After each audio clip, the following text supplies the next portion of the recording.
Sometimes the quietest kind of loneliness is the one you feel in a crowded room. The kind where you're surrounded by people who laugh, talk, and seem connected to each other. Yet something inside you feels slightly out of sync, like you're observing life from behind a glass wall. It's not that you don't care about them. It's not that they don't care about you.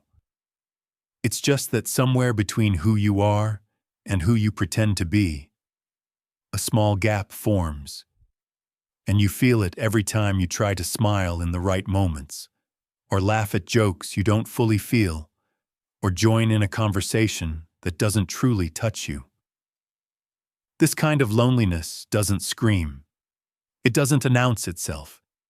It stays quiet, soft, almost polite, like a shadow that walks behind you, making sure you never forget it's there. And if you're listening to this right now and it feels strangely familiar, then maybe you already know exactly what I'm talking about. For some people, loneliness isn't the absence of others. It's the absence of feeling understood, the absence of feeling emotionally seen. It's sitting with people you love, smiling across the table, while your mind drifts somewhere far away. It's hearing someone ask, "Are you okay?" and answering automatically with, "Yeah, I'm fine," because you don't even know how to explain the emptiness in words, and sometimes you don't want to, because explaining yourself feels harder than holding it in. There's a unique pain in this experience, a subtle ache that whispers, "You don't really belong here." And you may not even know where that voice comes from. Maybe it's from childhood, when fitting in felt impossible, or when your true thoughts never felt safe to share. Maybe it's from growing up in a family where your feelings were too big, too loud, or too complicated for the people around you. Maybe you learned early on that it's easier to blend in than to open up. Or maybe you've worn so many different versions of yourself for different people, that somewhere along the way, the real you slipped into the background. And now, even when you're surrounded by friends, a part of you still feels alone.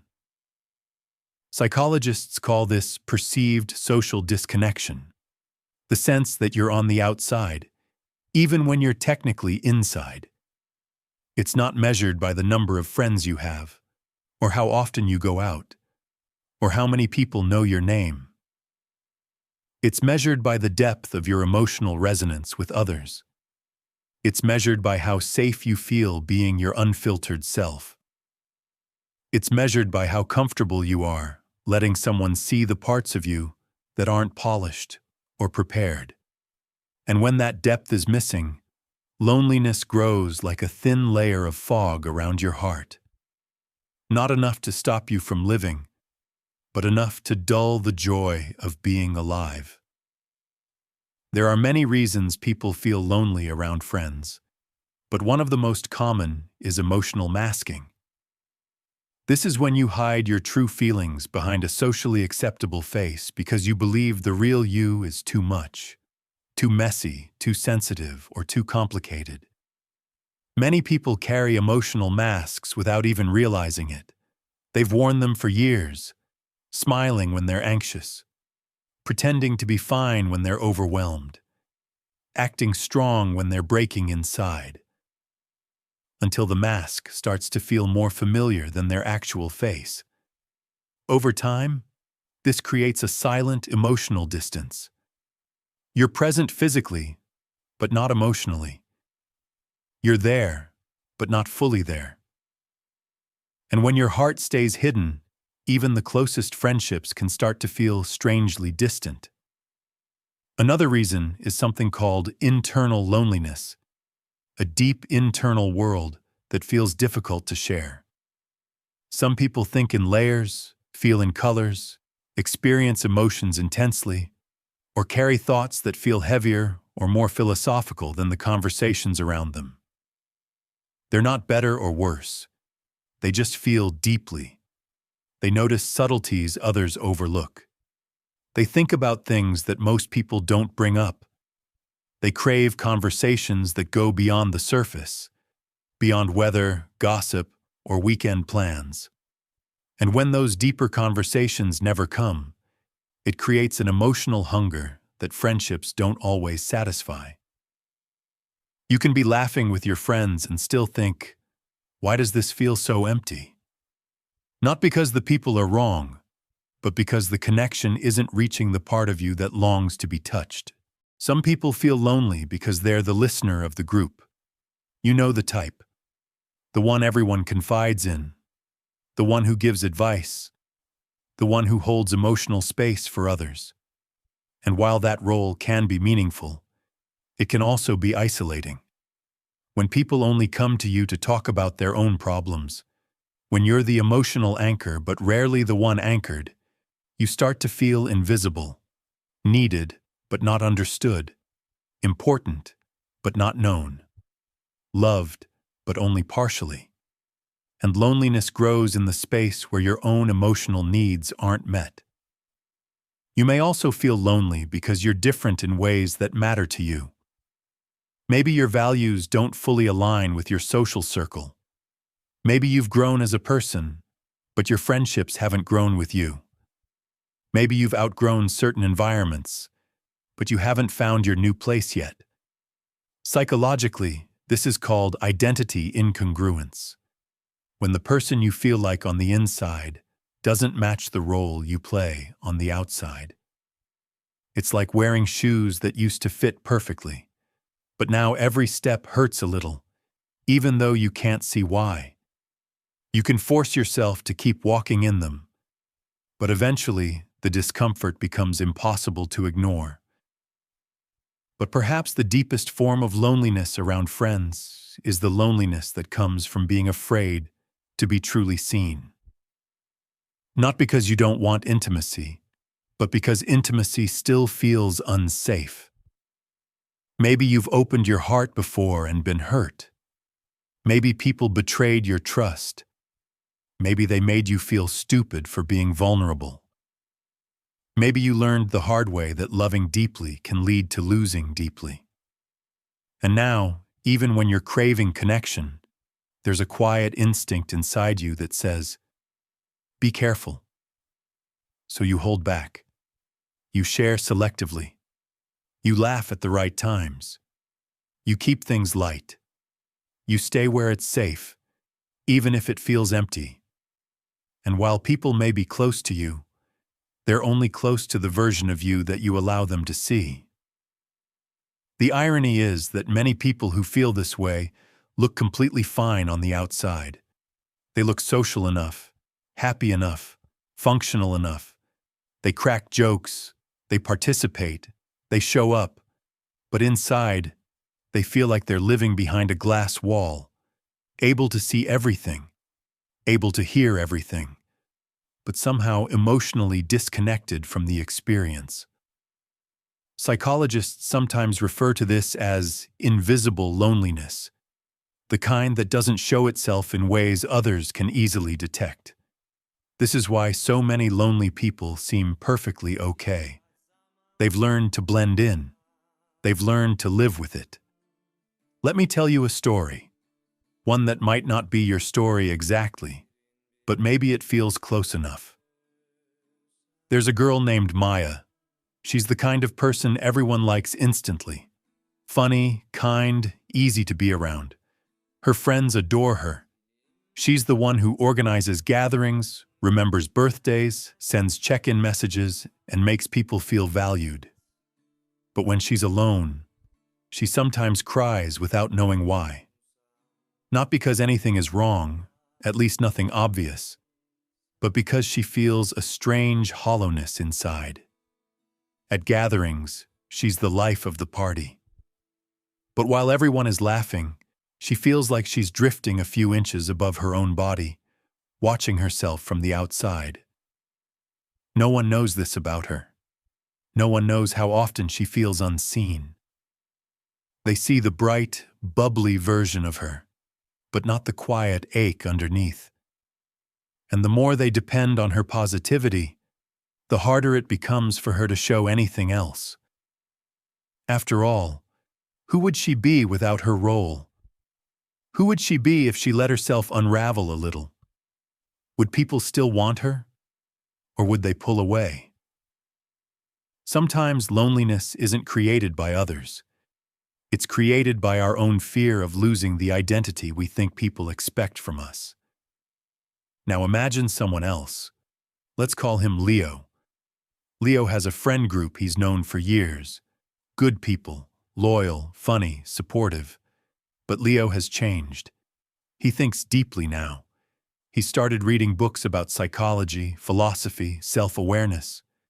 He's begun reflecting on his past, realizing he has wounds he never acknowledged before. And when he tries to bring those thoughts into conversations, his friends joke, change the subject, or tell him he's overthinking it. So he stops bringing it up. He keeps those thoughts to himself. And over time, he starts feeling a distance. Not because his friends did anything wrong, but because the connection no longer reaches the part of him that's growing. Sometimes loneliness comes not from a lack of friendship, but from a lack of emotional evolution within those friendships. Let's talk about another scenario. Someone who feels invisible in groups. They often sit at the edge of conversations, listening more than speaking, unsure of where to jump in. When they talk, people interrupt without realizing. When they share something, the topic shifts quickly. When they try to contribute, they question whether their words matter. And the worst part is the mental replay afterward, wondering if they sounded weird or boring or unnecessary. This overthinking creates a loop of self-consciousness that makes social interactions feel exhausting. And even though they're surrounded by people, they feel like a ghost at their own gathering. Psychologically, this is tied to self-worth and social anxiety. But at its core, it's tied to the fear of not mattering. Loneliness around friends can also stem from emotional mismatches. Some people are deeply intuitive, sensitive, and emotionally observant. They feel micro-shifts in tone. They notice when someone's energy changes. They feel the emotional temperature of a room instantly. But if their friends aren't wired the same way, they may feel misunderstood or understimulated. Emotional sensitivity isn't a weakness. It's a different language. But speaking that language around people who don't understand it can make you feel like your inner world has no translator. And then there are people who feel lonely because they desire deeper intimacy than their friendships offer. They want connection that feels meaningful, raw, vulnerable, like conversations that open you up and make you feel seen. But their friend groups prefer casualness, lightness, surface-level interaction. There's nothing wrong with that. But when your soul craves depth, surface-level connection feels like eating air when you're starving. Let's talk about the quietest cause of loneliness, the fear of being a burden. People who feel this way are often the strongest, most reliable ones. They carry their struggles silently because they don't want to weigh others down. They've learned to self-soothe, to cope alone, to keep their emotions neatly tucked away. They tell themselves, other people have bigger problems, or I don't want to make things awkward, or they wouldn't understand anyway. But every time they hold something in, they create a small barrier between themselves and the people who care about them. Not because those people wouldn't support them, but because vulnerability feels too risky. And so the loneliness grows deeper, quieter, heavier. But here's the truth most people never hear. Feeling lonely around friends doesn't mean you're broken. It doesn't mean your friends don't care. It doesn't mean you're unworthy of connection. It simply means that something inside you is yearning for a deeper emotional experience, one that your current environment isn't fully providing.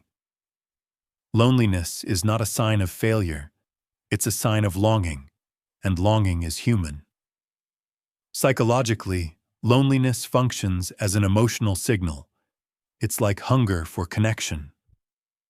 Just like your stomach growls when you need food, your heart aches when you need emotional nourishment. Your body is telling you need more, you need deeper, you need something real. And that's nothing to be ashamed of. In fact, it's a sign of emotional awareness. People who feel lonely around friends often have rich inner worlds. They think deeply, feel subtly, reflect intensely. They notice patterns others overlook. They question themselves, examine their hearts, and search for meaning in everything. These qualities don't make you weak. They make you attuned. And attunement often comes with loneliness, because not everyone sees the world the way you do. But loneliness is also a clue, a kind of compass. It's pointing you toward the connection you crave. It's telling you that you desire authenticity, that your soul wants conversation that matters, that your heart wants to be recognized without having to explain itself, that you're ready for relationships that don't require masks, roles, or emotional editing. And sometimes, it's telling you that you need to journey inward before you can feel connected outward. Because here's the paradox. Loneliness around others often begins with loneliness within ourselves. When you don't feel connected to your own emotions, your own needs, your own truth, it becomes harder to feel connected to anyone else.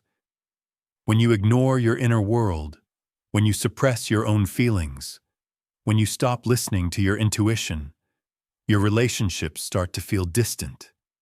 Not because they changed, but because you lost contact with the version of yourself who was able to feel deeply. Sometimes the first step to ending loneliness is simply reconnecting with yourself, your own desires, your own wounds, your own emotional landscape. The more you understand your inner world, the easier it becomes to let others step into it. And yes, sometimes loneliness is a sign that you need different connections, deeper friendships, more aligned people, relationships where emotional intimacy flows naturally. But these connections come easier when you stop hiding your inner world and start showing parts of it, slowly, gently, with people who feel safe. Not everyone deserves to see your heart, but someone does, and you only find those people by allowing yourself to be seen, one layer at a time. So if you often feel lonely around friends, here's something important. You're not strange for feeling this way. You're not overly sensitive. You're not dramatic. You're human, and your loneliness is simply the echo of your unmet emotional needs. It's not a flaw. It's information. You deserve conversations where your soul feels stimulated. You deserve friendships where you don't have to shrink yourself. You deserve people who don't just hear your words, but understand your silences. You deserve laughter that feels real, not rehearsed. You deserve connection that doesn't require you to perform. And you deserve to feel like you belong, not because you're perfectly fitting in, but because you're allowed to be imperfectly you. And maybe the most comforting truth of all is this: you're not the only one who feels this way. So many people feel lonely in groups but hide it behind smiles. So many people crave depth but settle for surface. So many people want to be seen but are afraid to open up. And you'll never know how many of them are sitting right beside you, feeling the same invisible ache. Loneliness often tricks us into thinking we're alone in our loneliness. But that's rarely true. You are more connected to others than you realize. Even in your loneliness, you are never truly alone. There are people who would understand you deeply if you let them. There are people who would show up for you if you reached out. There are people who would love the real you, not just the version you present.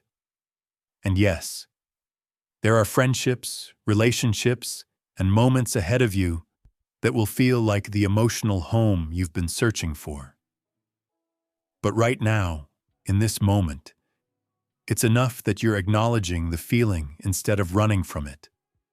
It's enough that you're willing to understand it. It's enough that you're here, listening, letting these words sink into the parts of you that needed them. That alone is a step toward connection. Loneliness loses its power the moment it's spoken, the moment it's recognized, the moment it's not carried alone. And if you've carried this feeling quietly for a long time, I hope this reminded you that your heart is not invisible, that your inner world is valid, that your longing for deeper connection is something beautiful, not something shameful. The truth is, you're allowed to want more. You're allowed to outgrow certain environments.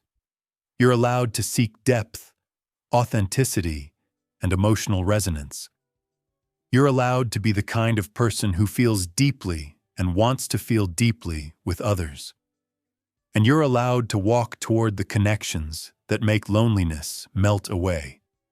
Not instantly, but gradually, gently, like morning light breaking through. And if no one has told you this today, you deserve connection that feels like home. You deserve people who meet you where you are. You deserve to be understood, not perfectly, but genuinely. And one day, you'll look back on this period of loneliness and realize it wasn't a dead end. It was the space before growth, the pause before alignment, the quiet before the right people arrived. The moment you finally understood your own heart well enough to let others truly know it too. Until then, breathe.